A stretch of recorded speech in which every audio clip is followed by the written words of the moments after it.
Welcome to Inside Iowa Politics. I am Gray Television's Iowa Political Director, Dave Price. Between now and November, we're going to hear about all kinds of national polls. Well, this week, we're going to key in on one of them, the Grinnell College National Poll. It has the traditional horse race poll coverage here, Joe Biden versus Donald Trump, but it also has a bunch of other interesting parts of this. How gender could play a big role. It'll look at approval and also disapproval numbers, and also the importance of the so-called double haters. But we want to start with that head-to-head, the horse race coverage. Yeah, it's really interesting. You know, when we last polled this race last fall, it was tied in a dead heat, 40% to 40% for each candidate. That's not where things stand now. We have Donald Trump leading this race with 45% of the vote, Joe Biden coming in at 38% of the vote, with 12% of people saying that they'd rather vote for someone else. So this is a really surprising, I think, change in the dynamic to what we've seen in the past. Joe Biden's struggling by every measure that we have. He's falling behind in terms of approval, in terms of favorability. So I think these numbers are going to be a cold wake-up call for the Biden campaign. And you always dig so much into demographics. What do the demographics tell you about this race? Well, one thing that is really striking, and we're seeing this in sort of everything that we do, whether it's political or not, is that the gender gap has a different character to it. So it used to be that it was strongest with women, that the proportion voting Democratic, there was a bigger gap among women than among men voting Republican. And this time we're seeing the big gap is with men. It's almost 2-to-1 of men saying that they're voting for Trump over Biden, 55 to 30. And while it's now a plurality of women who say they're going to vote for Joe Biden. So it's a much narrower margin. That's just very interesting to me. And Peter, when you look at the disapproval numbers for Joe Biden, are these so poor for him that his hope, I realize we've got months to go till the general, but will this have to be, as far as he's concerned, people voting against Trump rather than for him? Is it that negative for him? Well, I mean, I think there's two things to keep in mind here, Dave. I mean, the fact is we're facing two candidates, each of whom is disapproved of by a majority of the American people. So it's a tough spot. It's a tough point of departure for a campaign for president. But focusing in on Biden in particular, I think we need to remember that campaigns are won by persuasion and by mobilization. So you have to persuade people who are sitting on the fence, and you have to mobilize your supporters and make sure they get to the polls. And I think the problem for Biden is he's facing challenges on both fronts. On the persuasion side, he's losing independents overwhelmingly right now. His job approval number has declined since last fall. His favorability ratings have declined since last fall. His numbers are moving in the wrong direction. I mean, a candidate for president right now should be consolidating support, getting ready for that final push through November. But Biden's just dug himself an even deeper hole. Now, on the mobilization side, we're also seeing challenges. So, for example, in 2020, in August of 2020, right before voting started that fall, 88% of Democrats said that they were going to be likely voters, that they'd definitely vote in that race. Right now, the comparable number is 76% for Democrats. So relative to where we were 4 years ago, Democrats look demobilized. And if you just look at our current likely voter pool, Republicans have a narrow advantage. So I think Biden's challenges here are really clear. He's got to start persuading voters. He's got to move those numbers back in a more positive direction, but he also has to mobilize Democrats and get them prepared to vote in the fall. And this is not your first rodeo.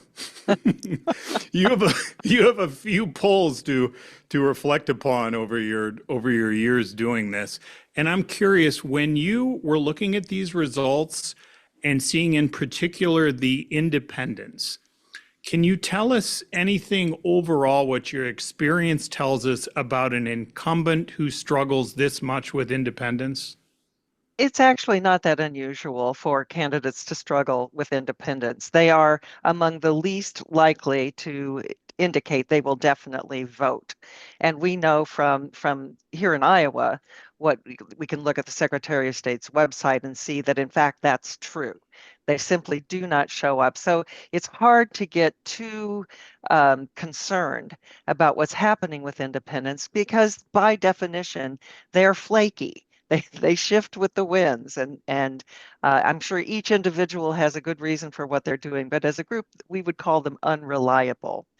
I will say I went looking for any gleam of good news for Joe Biden in this poll because it was a good poll for Donald Trump. His favorable numbers were up.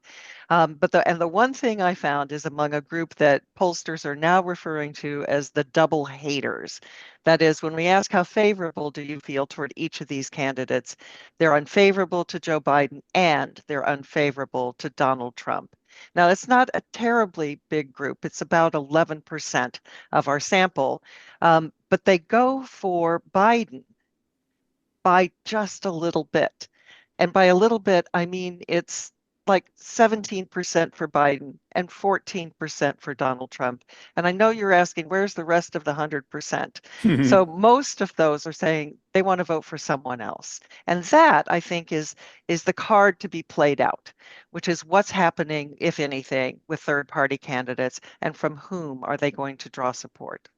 And wondering if these double haters, are they less likely to even show up then if Well, they these don't get that third party choice? Right. Well, I think that's a very good question to ask. I just want to clarify that the number that I gave is based on people who said they would definitely vote.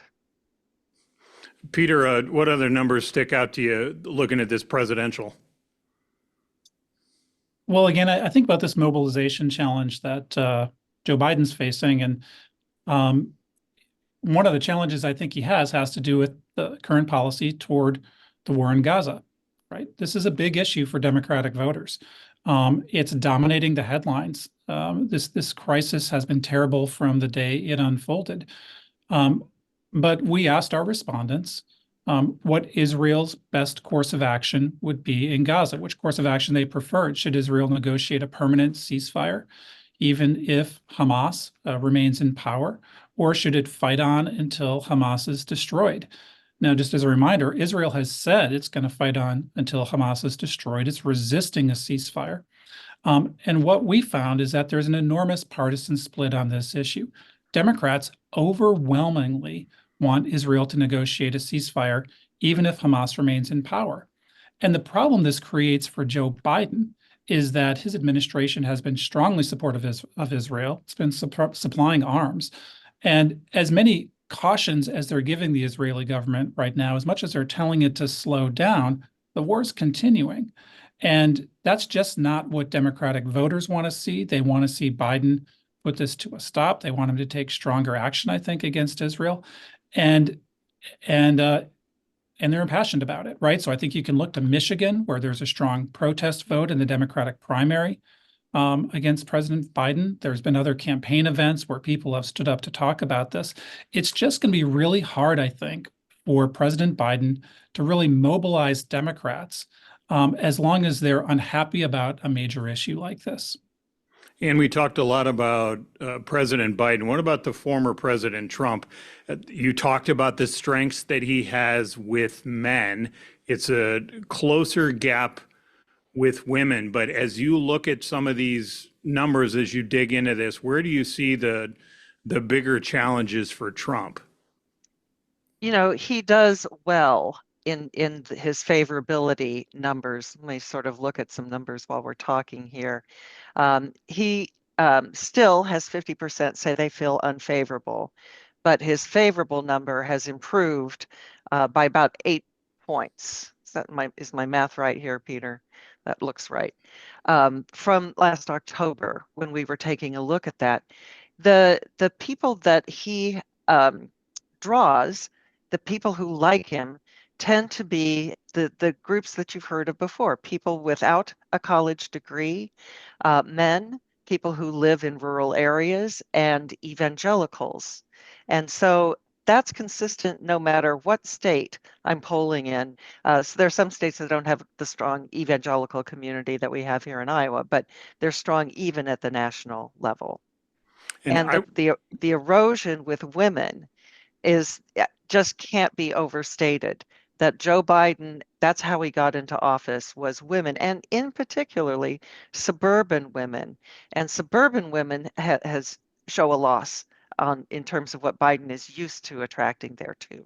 Time now for the final five. Number one, this poll didn't really get into this, but it would seem that for Joe Biden to have a better chance of getting reelected, he needs to do a better job of connecting with people on the economy and immigration. That image we saw, that video we saw over the past week of migrants rushing through National Guard members on the southern border, that's a video that will stick in people's minds.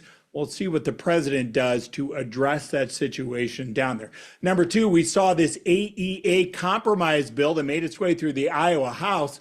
And as we know, legislators have been talking about this all session, how to reform the area education agencies, a priority of the governor. And this is the entity that helps kids who need a little extra help with special education services, speech therapy, those kind of things. Now, we know there are 100 members of the Iowa House. 64 of them are Republicans. In the end, 51 members voted for this compromise bill in the Iowa House Thursday night, the bare minimum to get this through. We saw that the Senate had already adjourned and gone home, so there was no necessary rush to get this through since the Senate wasn't there to then take up the compromise bill. But Republican leadership took no chances here, didn't let the members go home for the weekend and possibly get swayed by the public to vote against this. So in the end, they got that necessary 51 votes. Now, three, part of that deal involved the popular idea to raise the minimum teacher's salary.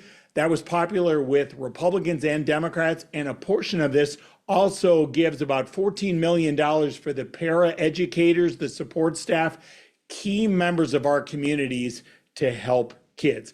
Number four, we probably don't talk about this enough, but these two big plant layoffs. One was a pork processing plant. Another one was a turkey plant. So you're talking about Perry, and also another one in eastern Iowa. These are about 1,500 Iowans who will be losing their jobs. That's a lot of jobs to make up, a lot of jobs to find for these folks. Let's see how this job search goes. Number five, now this was a different poll, but the Des Moines Register Iowa poll found that the only Democrat in statewide office, State Auditor Rob Sand, was the most popular compared to these other folks here. Let's see if this will be something that he uses as he talks to folks looking at a possible gubernatorial run for himself in 2026. Thanks for tuning in for Inside Iowa Politics. Have a great week.